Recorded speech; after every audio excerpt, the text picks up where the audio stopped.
everything up and then we'll start moving. That way we're not trying to like set up once we've started moving, and we can keep our working rate at a level throughout. Okay, so just to kind of give you kind of an arc of where we're going to start and where we're going to end, we're going to start with some breathing that will require either a couple of blocks, a couple of cushions. I'm coming. Oh, I'm going to mute everybody. A couple of cushions that allow you to have your knees elevated. So one of the breathing positions that we're going to do when we start is an inverted breathing position where our pelvis is up higher than our thorax. Okay, so you're going to need a couple of couch cushions or a couple of blocks. I'm using a yoga bolster. Then we're also going to use a chair to be in a 90-90 bridge to activate those hamstrings and have a reach with the arms. Okay, so those are going to be the two positions that you need to be able to set up for the breathing. Then we're going to warm up using the chair again, okay, in that 90-90 position, but we're going to be lifting the hips and lowering the hips, being more active in it. We're going to move from that into a bear plank. And so what a bear plank is, you can use the chairs to have the hands elevated, or you can be on the floor, but it's a plank where our knees are bent, okay? And we want to have this relationship of like either thinking sternum or xiphoid process and pubis kind of being on the same plane, and or thinking of having the space between the scapula, that thorax, and the sacrum, finding this continuity on the back body. Okay, so we'll be in a bear plank using the chair, and then incline lunges, which will use the chair as well, and it's simply that it's a step back lunge and then coming up. The objective is to find kind of the position that allows us to be upright as we're lunging. So some of us might find the chair in front facilitates that a little better because it gives us this reach that allows our upper body to move back in space. Okay, so we'll warm up with a couple of cycles of those, and then moving into the strength work is a single leg elevated, heel elevated deadlift. So again, you'll use the chair for balance. The standing leg, the heel will be elevated, okay? And we'll be hip hinging and coming up. So that leg will go back and then the knee will come up. So that's why we want the chair, because we don't want to be trying to balance here. We want to use the chair and just find the work through that hip and leg. So you'll need the chair for that. Then the one thing that some of us will have a certain setup and some of us have another setup is this dynamic chest press. So I'm going to show you my setup with the band. I've got a wall rack that I can loop my band around, and I was showing folks yesterday, I had these handles hanging around and carabiners from camping, and so it just makes so that this isn't uncomfortable on the hands. So if you happen to have handles kicking around, that's a way you can kind of increase the load of the band.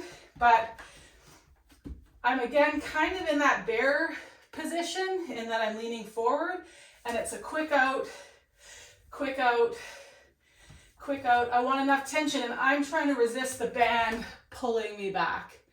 So if you're at home, that might be a yoga strap pulling the door shut, and then your elastic band through it. It might be the knoll at the bottom of the stairs, depending on you know, how high your step railing is. If you don't have those things, you're going to use your weights. You're going to come back into that 90-90 on the chair, so engaging the hamstrings. So if you don't want to set up the band, this is going to be your option. So you're here and it's a quick up, quick up, quick up, almost to the point where the weights get kind of light as you press up, okay? So you're pressing through the heels, so you've got some activation through the back of the legs, and it's a quick press. So that or the band, you decide, based on the setup that you've got available today. Okay, and then from there we'll use the chair again for a sit to a jump. Sit to a jump. It could also be to a heel raise. Sit to a heel raise. Okay, we'll do 3 cycles of those, and then an alternating press. So whether you use the band and it's one arm at a time, or hook, line, bridge, 1 dumbbell at a time, okay? And then from there, we'll use the chair for the next one. Okay, so for elevated push-ups, use something in your space that allows you to feel like you can control the descent and the push out of the push-up. So that could be coffee table, kitchen counter, high work surface, right? It could be as simple as I'm going to use a couple of blocks on the wall, find my plank, and be here, because I'm really wanting to work with more of a tricep loaded push-up. And I find that the chair isn't wide enough for my hands, and for some reason my brain doesn't like the back of the chair being there. It's like I can't organize the push-up. Or you could be just on blocks down on the floor. So an elevated push-up. And then the only other one that you'll need, something different than what we've been using, is the goblet squat. So I want us to have our heels elevated. I've got a wedge that I can use. You could roll your yoga mat, okay? But being in this elevated position, and the wedge is a little different than having something just under the heels, because the feet have to work a little differently than if I'm here. My feet aren't active here, but my feet organically become a bit more active here, which informs the bi-articular tissues. And bi-articular tissue simply means those tissues that cross 2 joints rather than 1, okay? Which is important because the knee has 6 bi-articular tissues that it shares with with the hip, and I think it's 4 that it shares with the ankle, okay? So because I want us to focus on knee power and strength today, I want to influence those bi-articular tissues. So being up on something that when you stand with that slanted foot, that you feel like the feet just automatically are a bit more active. And you'll find in this position that you can get a lot lower in your squat because those bi-articular tissues are biased to work, opposed to the single joint tissues. Okay, so an elevated goblet squat. So you can be weighted or unweighted, but will be on some sort of a wedge, dumbbell or kettlebell up in front, staying as upright as you can, going down and up. And your depth might be here. Okay, think about kind of reaching that weight forward so that your can be stacked rib cage over the pelvis rather than hinging forward in that squat. Okay, today. All right, so those are the positions that we're going to be in, and then we'll cool down and breathe at the end. Okay, so we're going to start with our breathing. So we're going to start with knees on an elevated surface, coming down onto those forearms, and you might want to have it so that your feet can, the balls of your feet can kind of pull up the wall a little bit, because I'd love the pelvis to be a little bit, like if you tend to be kind of have a arch in your low back when you come into table position, pull with the balls of the feet so that we draw the pelvis around on those legs a little bit. Down on the forearms. Palms can be down or up. So you could be supinated or pronated. And you're going to reach through those elbows. And again, think about not only reaching, but kind of pushing the elbows. We're trying to spread the elbows apart so we're really wide through those collarbones.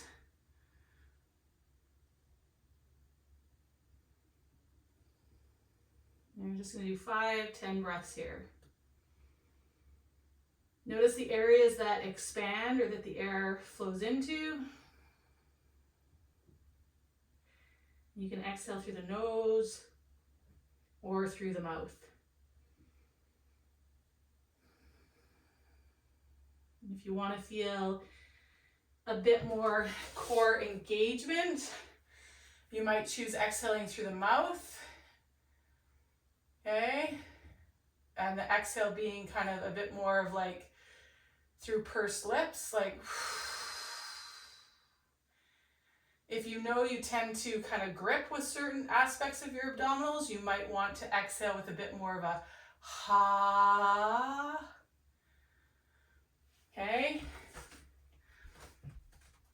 Biasing your tissues that need a little bit of biasing.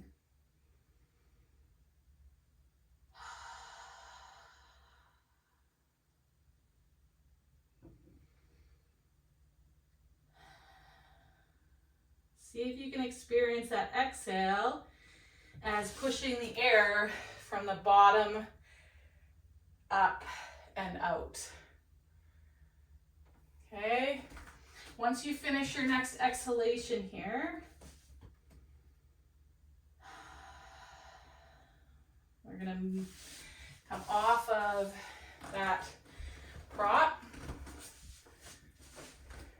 have our chair.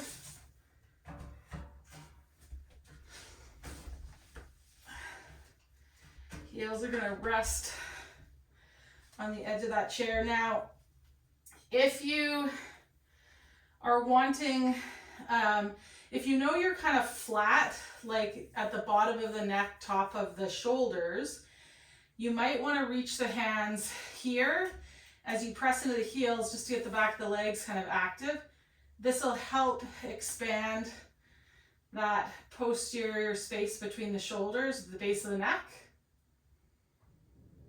Okay, if you know that you need some expansion kind of underneath the shoulder blades and the lower part of the rib cage, you might want to reach here.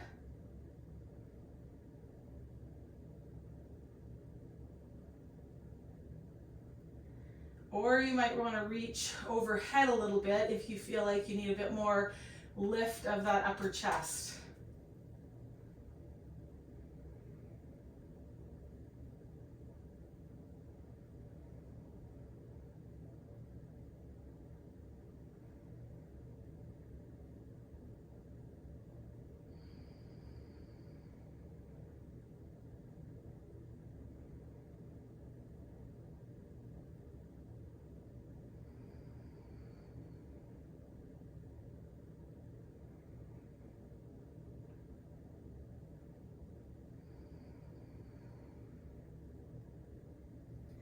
Okay, for the last number of breaths here, you want to see if you can use a little less effort, but still get the air into those spaces.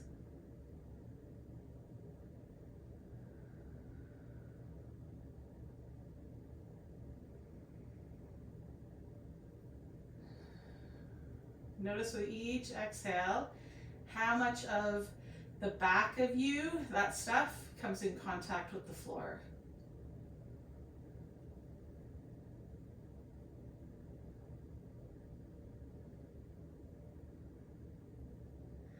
Good, one more exhale. And then we're gonna go back to that incline breathing up on the knees.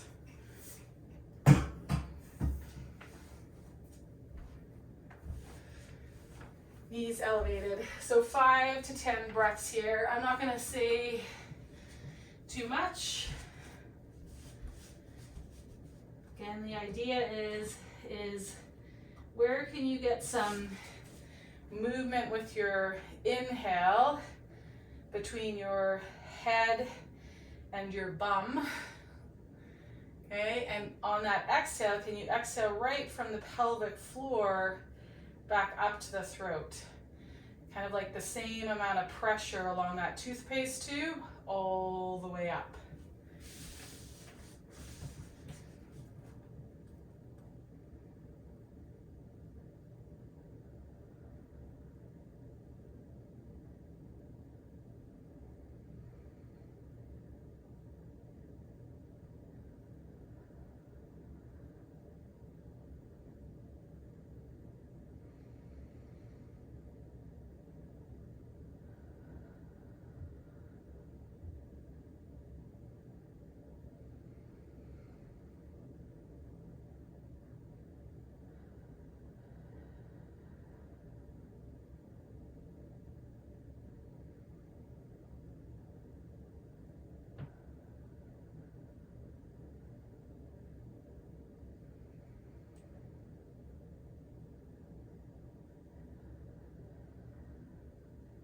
So finish the breath you're on. I'm going to do one more cycle on the chair. You can add a reach again, or maybe you want to just let the arms rest at your side on the floor.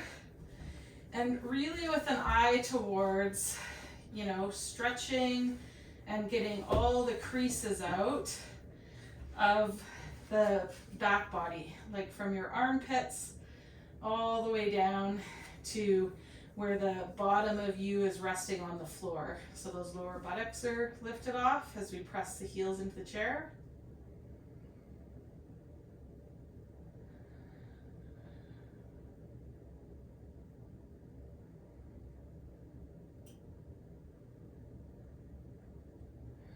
See if that inhale and exhale, if you can get a little longer, not the length of the exhale, but literally stretching yourself from the inside out to get a little longer between your pelvis and your rib cage, between your pelvis and your armpits with each breath.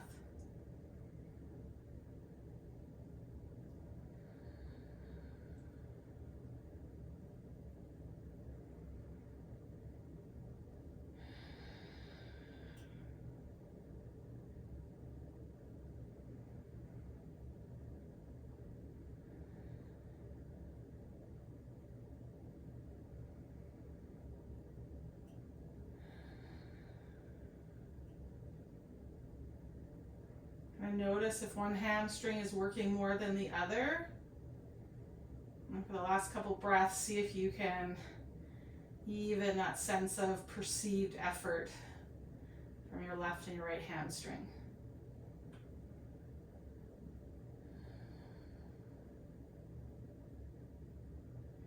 Okay, let that go.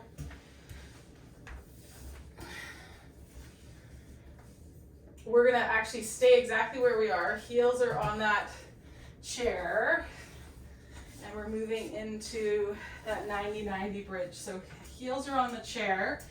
I'm gonna invite you to bring your fingers like a thumb to the bottom ribs and a fingertip to the front of the front bony prominence of the pelvis. Okay, take an exhale, kind of push into the chair a little bit. Let your breastbone drop towards the floor. Okay, keep pressing into the chair. I'm gonna lift up and lower down, keeping that relationship between the ribs and the pelvis the same as we lift and lower. Doesn't need to be super high. The key is that you start to feel the glutes working and that we keep the rib cage. You might want to exhale as you lower. If you are somebody that finds that you tend to extend, or you've got like a high hinge point on that spine in your day-to-day posture, because this will input some different positioning for you. Good. Once you've done 10, let that go. We're gonna flip over. You can either use the hands on the chair to find that bear plank, or you might be hands on the floor, feet kind of pulling on the wall a little bit, and you're just gonna float the knees. Sometimes starting with the knees a little higher can help.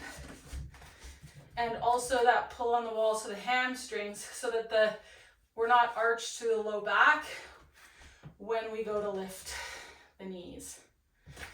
Okay, 5-10 breaths in that bear plank.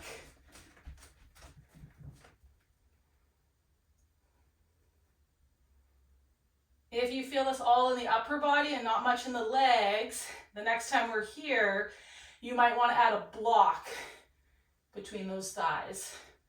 Add a little press into the block as you lift the knees. Okay, let that go. And we're headed to inline lunges with a reach. So you can alternate sides or do 10 on one side and then 10 on the other.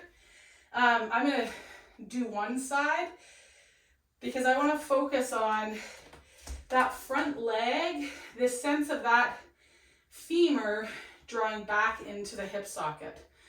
So that for me means my back leg is, I can help that sense of that front hip by kind of thinking about trying to pull that back foot forward on the floor.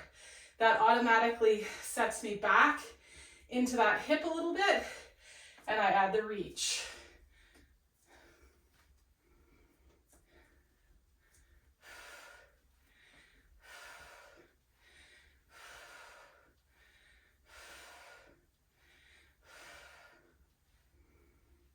Okay, and then I'm going to switch sides.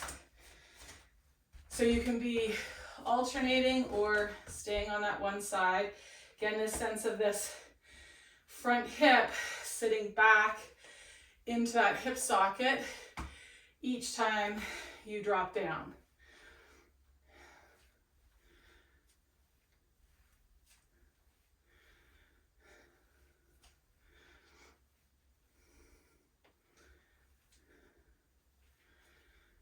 Okay, back to our bridge. 90-90 bridge.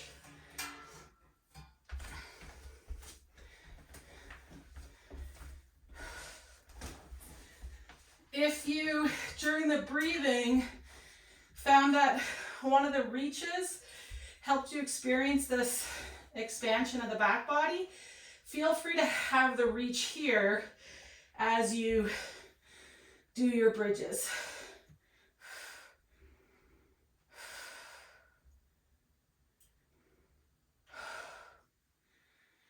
Play with when you inhale, when you exhale.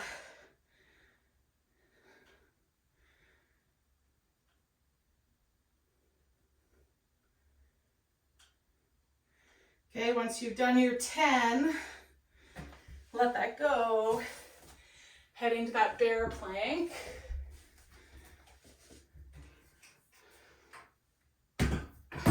For 5 to 10 breaths. And you could do 5, take a break, and then do another 5. Okay.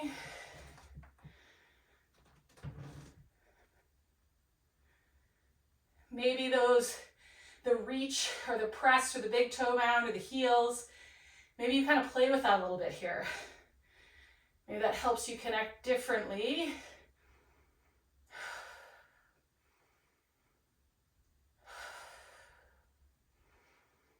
In some of these positions.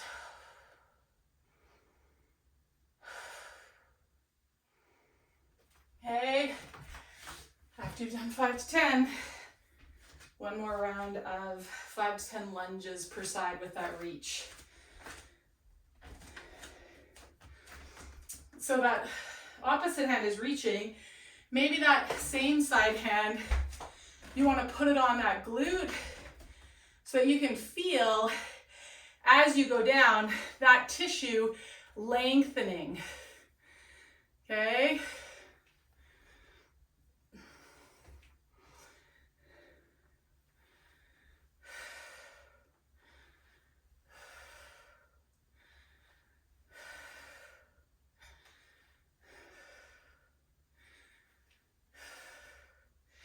Next time you lower down, pause for a second. Your nose, kind of breastbone, pubic bone at the bottom should all have orientated just slightly towards that stance front leg. Okay? So don't try to stay square through your chest and square through your hips. Okay, once you've done 5 to 10, switch sides. Again, the whole point of this is finding this stacked orientation with the upper body and getting some back in the hip input here.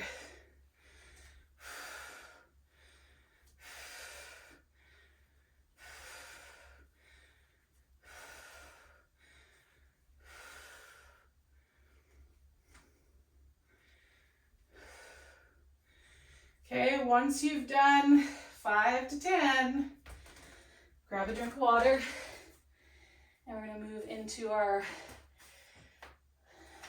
first strength phase, strength and power phase.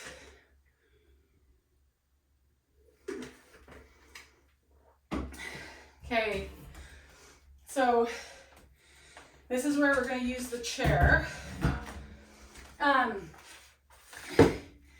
If you want, use a dumbbell too. Sometimes having a weight in the hand helps that working, side of the body organize itself better. Our heel is going to be elevated. So the heel is off the floor. Now that's not to say that the heel's untensioned. So even though the heel's off the floor, maybe you still reach to that heel slightly, right? That chair is there for balance. We're gonna go down and come up. We're gonna go down and come up. Now, whatever the knee bend is, keep it there as you go down. Keep that same bend in the knee as you come up. Okay, so the knee isn't bending and straightening, our hip is. Our hip is.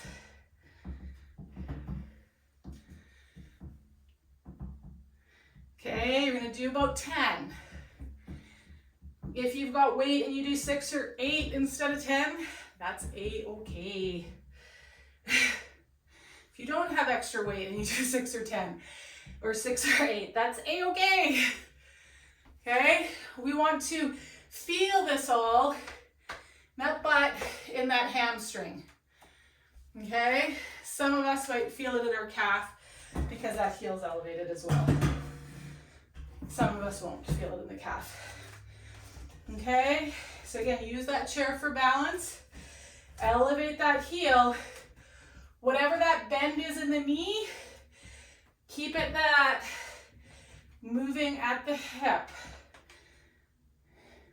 So you might not go all the way to the ground. This is where maybe you use that big toe mound press to come up.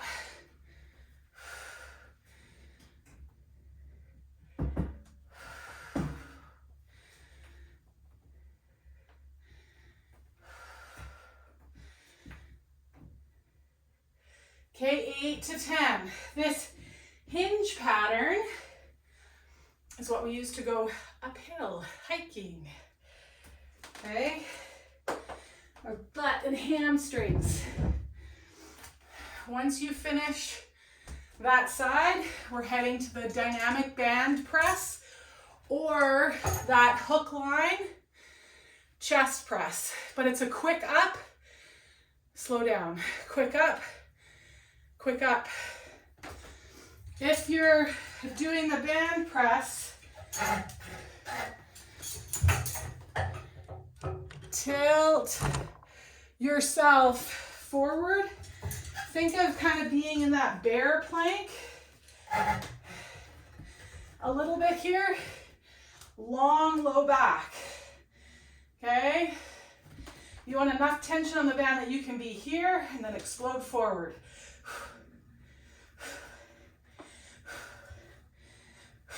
But that you can stabilize the spine and not extend through the spine as you come back. We're doing 10.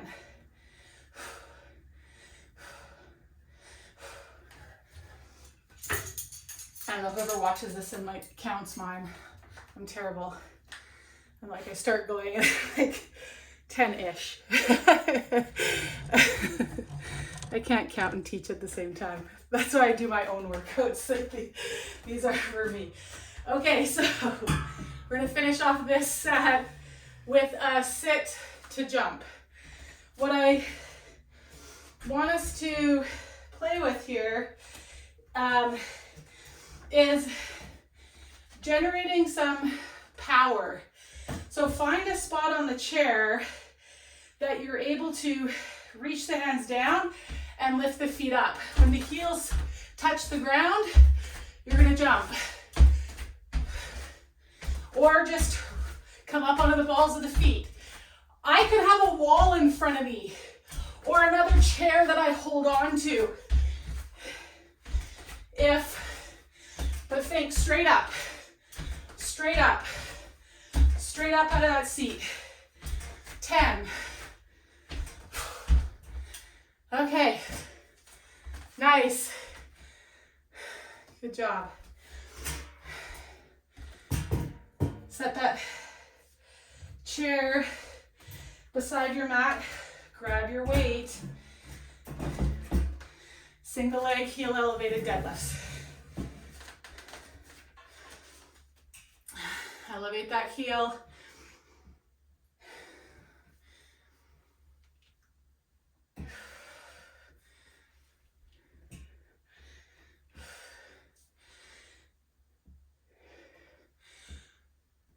You could keep the back toe on the floor if you want.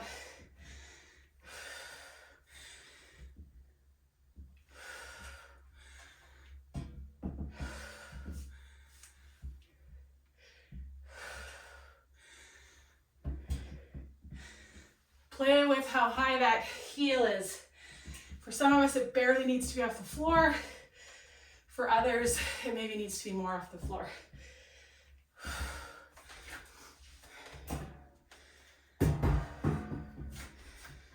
Okay.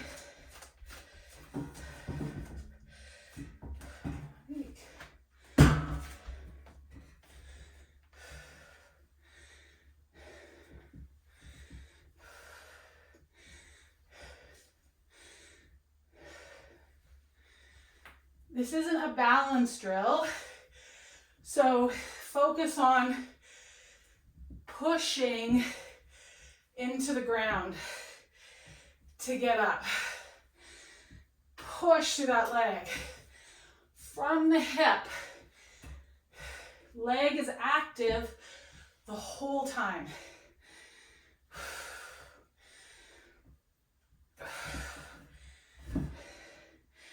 Some of us that tend to hang back on our heels and maybe grip through our glutes day to day, it's gonna find this hard, okay? Dynamic band press 10 times. Or hook line chest press.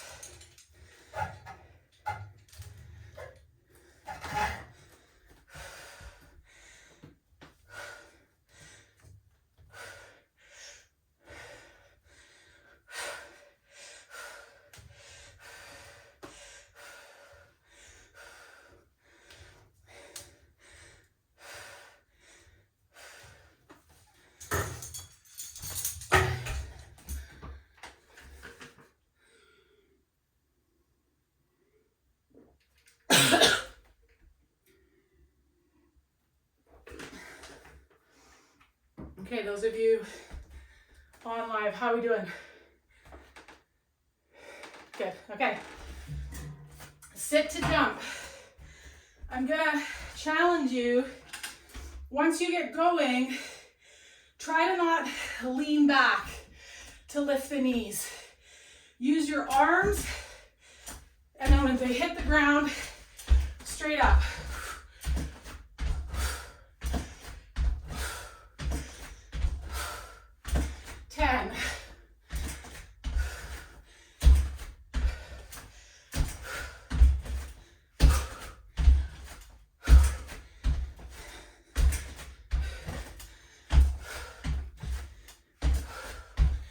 Good job.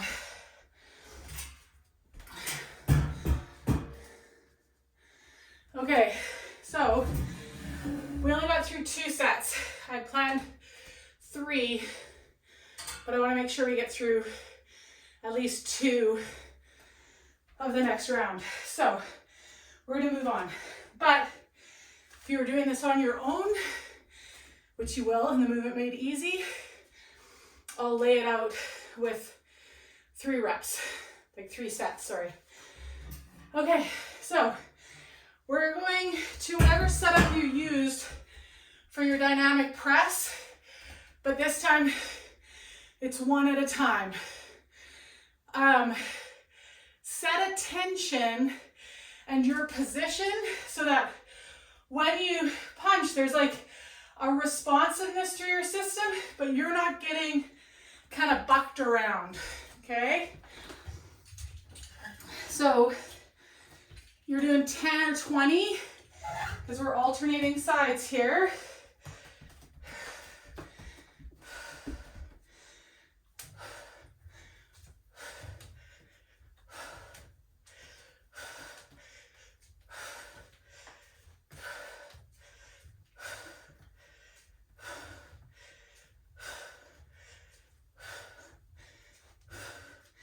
Think you're like shadow boxing.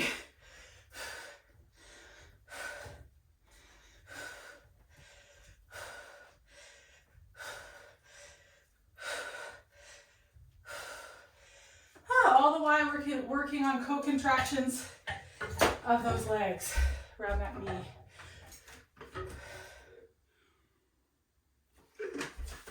Okay, from there, we're going to a sit to stand, but here are your options. So I'm going to sit, 1 leg, stand up with 2. Okay, sit, 1, stand with 2.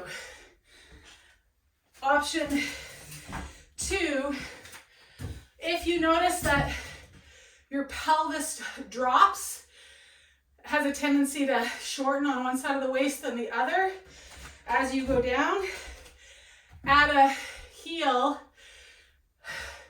reach to that heel to help keep that pelvis there as you drop down, okay? And then you might do one side and then the other. This is eccentrically now hitting those bi-articular tissues of our knee. You could also elevate or put a yoga block on your chair so that you stay in a range that you can control. You're not getting any pain in the knee as you go down. Maybe at the end your heel has to lift, right? Maybe at the end your heel has to lift. 2 legs up, 1 leg down. Could also have a wall or some support on that leg we're sitting down.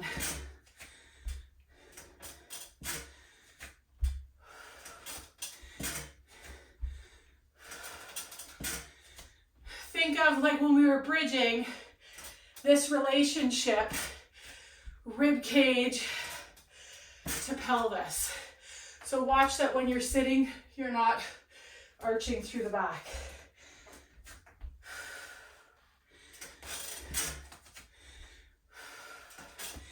Helps me to think of reaching my elbows forward. Helps send my breastbone back. And I get a nice organic engagement of the core. Okay, so 10 each side.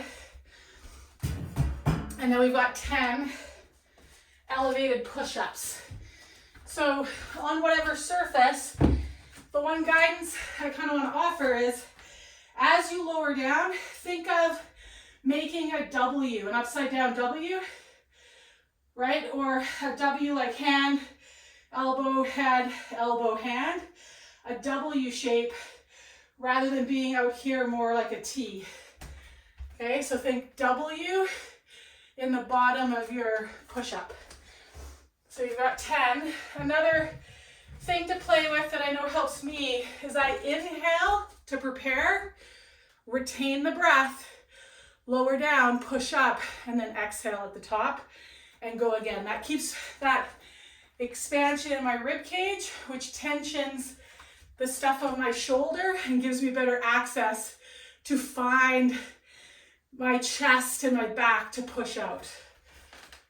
Okay?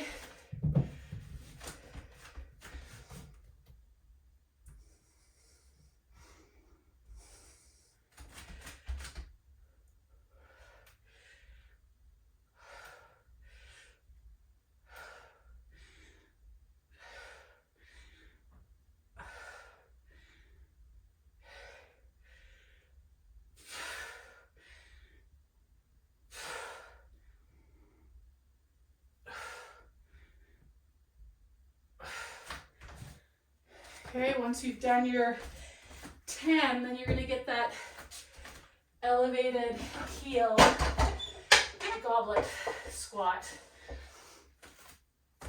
And you might decide to do this even with like a door, holding on to a door as you go down and up.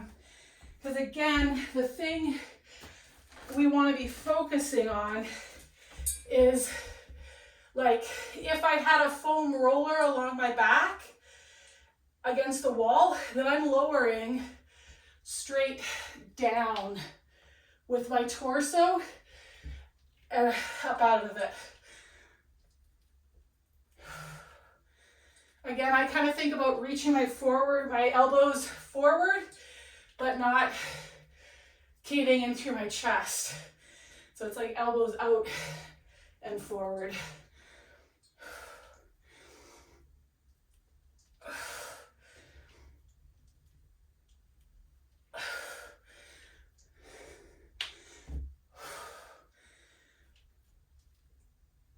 Okay, 10-ish of those. And then back to our alternating press. So that dynamic chest press.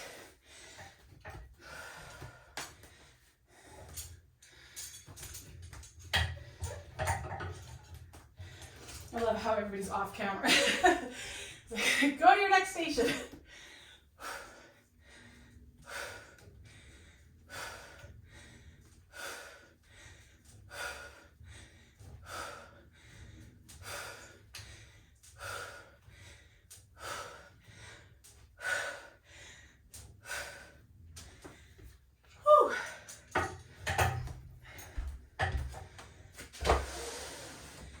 And then back to our sit to stand, single leg to sit, double to stand.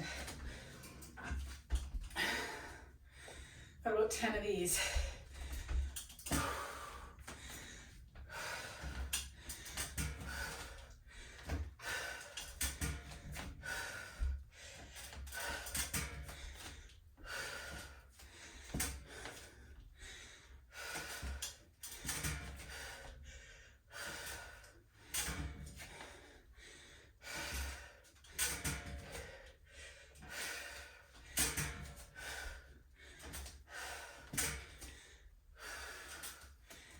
See if you can get the weight of your shoulders back over your hips as you come down.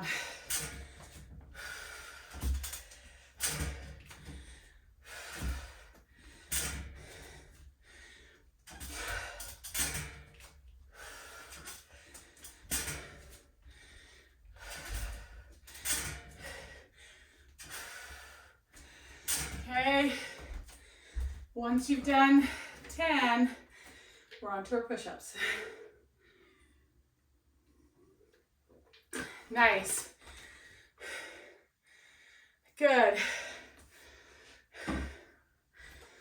Okay, so one thing, those of you in the class, that, well, you grab a breather, water break here.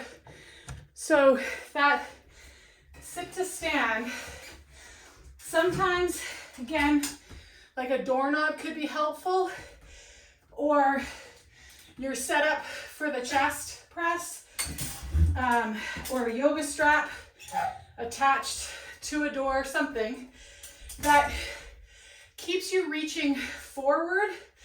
So most of you are doing that standing up, but what I'm seeing sitting down is a lot of this, which is fine, but this is 2/3 of your body weight.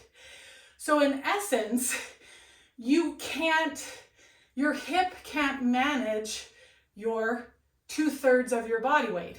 So what I want you to work towards is sitting down so that you're managing that 2/3. Because whether you're aware of it or not, your nervous system knows that you're not confident in that hip, in that limb, managing the 2/3.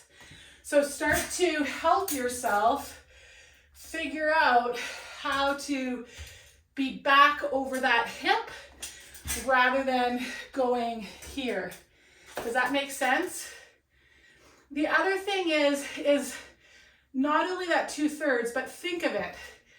When I'm hiking down an incline, I don't hike down like this, right?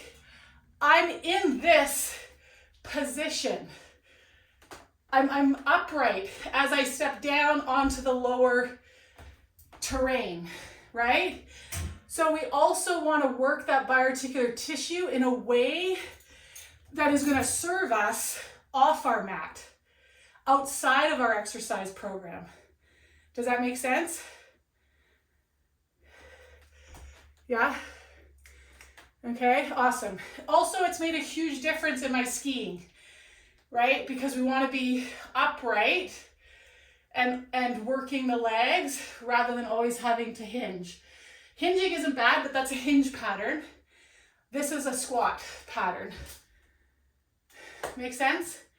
We want to train both. We've already trained hinge with that single leg rear deadlift. Okay, awesome.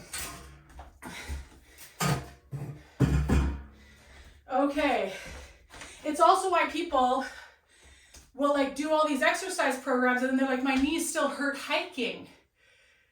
It's not just doing the exercise, it's like having this lens towards what's the pattern that you're mimicking in your exercise program.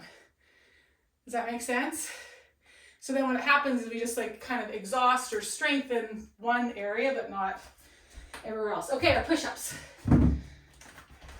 10 elevated surface push-ups.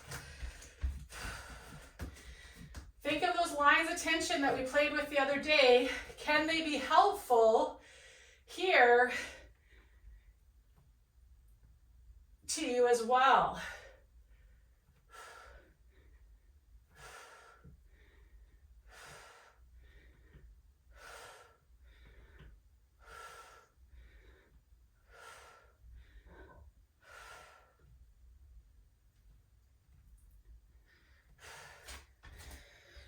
Okay, then you're moving into your goblet squat.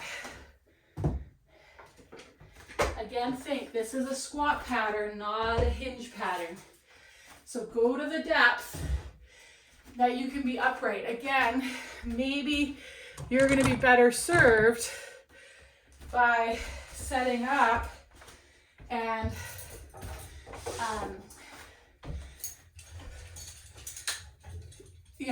having your bands here, so I've got something to pull back with as I come down and I come up. Now my legs are organizing. So for some, reaching this weight out in front is going to be helpful. For others, maybe this Zercher banded elbow helps you stack, find that stack in the squat better.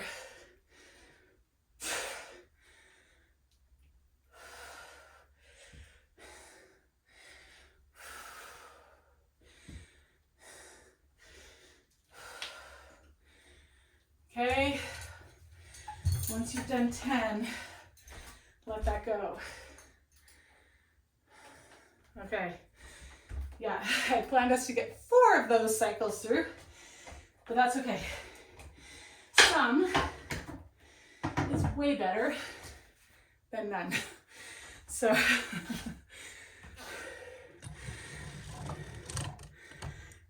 what's more important than doing those next 2 sets is setting us all up to move from sympathetic to parasympathetic so that our body starts that rest, digest, repair work. That's so key for us actually to get the strength gains. So, I just want you to walk around your space or side touch or march on the spot. Pick some simple locomotive pattern that feels good in your body and that you can do for another minute or 2 just to bring that heart rate down. We know that heart rate's come down enough when we can breathe in and out slowly through that nose.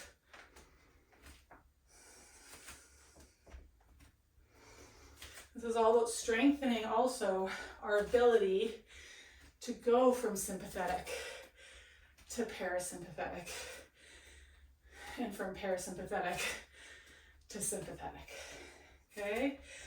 So once you've recovered to the point that you can breathe easily through the nose, in and out, then we've cooled down enough.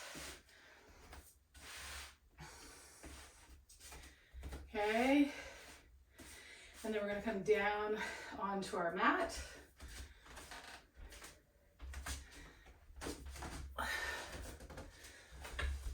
Tip this down a bit more.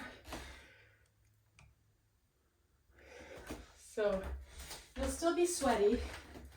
That's okay.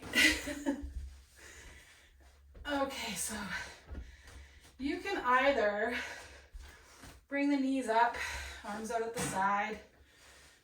And just take the legs side to side, like so.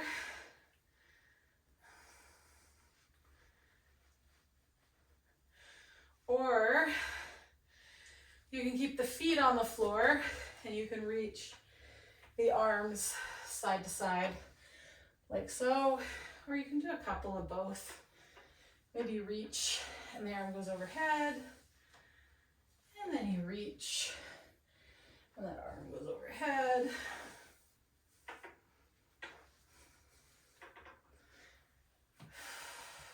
I have to say, I did not appreciate the warm-up or the cool-down when I was younger. New mom, you know, it was rush, drop the kids off at the babysitting, rush up to class. I didn't want to waste my time with cooling down or warming up. But then I realized now that I'd rush from this workout to then this frenetic energy of kids, right? Like they're little unpredictable whirling dervishes of energy. And I get why I was so stressed out. I was like, I didn't have any patience, that many patience for them. I have way more patience now. Started to figure it out as they got older. Okay, so come to stillness here.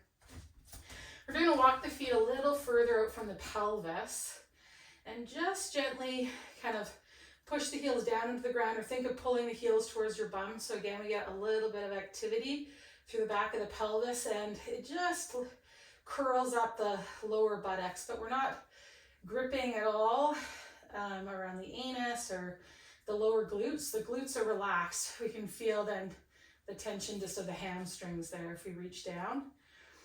And just bring the hands to the front of the hips, and we don't want the front of the hip stuff engaged. So some of you might have to walk the heels out a little further to find that back of the leg stuff, but not the front of the leg stuff happening. And then take the arms, and some of us are going to leave the arms on the ground, and just think of getting wide from the notch of the collarbones at the breastbone and stretching out to our hands. So being really broad through that chest. Some of us are going to do that with one arm, and with the other arm, slide that shoulder blade off the floor. Okay, if you're not sure which one you want to do, try them both for a few breaths. Feel where you get air and movement into with your inhale and with your exhale. And this time we are going to breathe in and out through the nose. Or if you do exhale, it's going to be a ha through the mouth.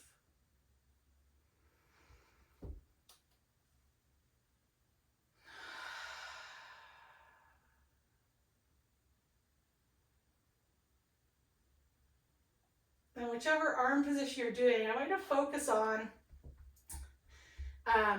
this pump handle, the sternum. That when you inhale, it lifts up, and that when you exhale, it drops down. So this front to back expansion.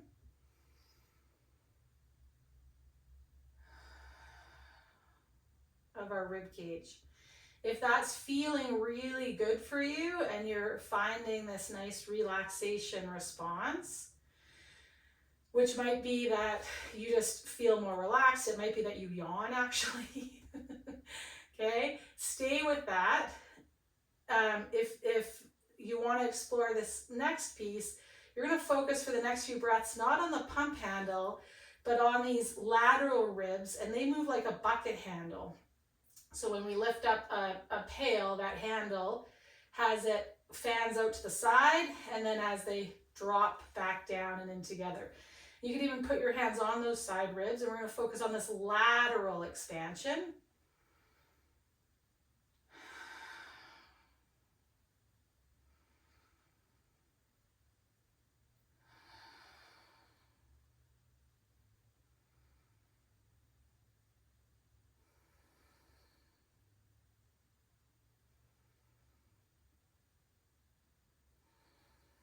Okay, and then I want you to spend the next 5 final breaths moving either the pump handle or the bucket handles with your inhale and your exhale. Whichever one is feeling more interesting to you, or you know, it's feeling better. It might even be the one that feels actually harder, that you feel more of a stretch with.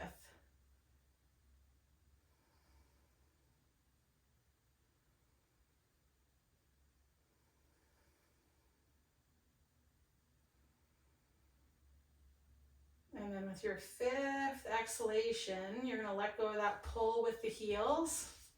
Stretch the legs out. Reach the arms overhead. Oh, and it's like we've forgotten about those sit to jumps or single leg sit to stands that are so long in the past. Let's transition over onto our side for a few breaths.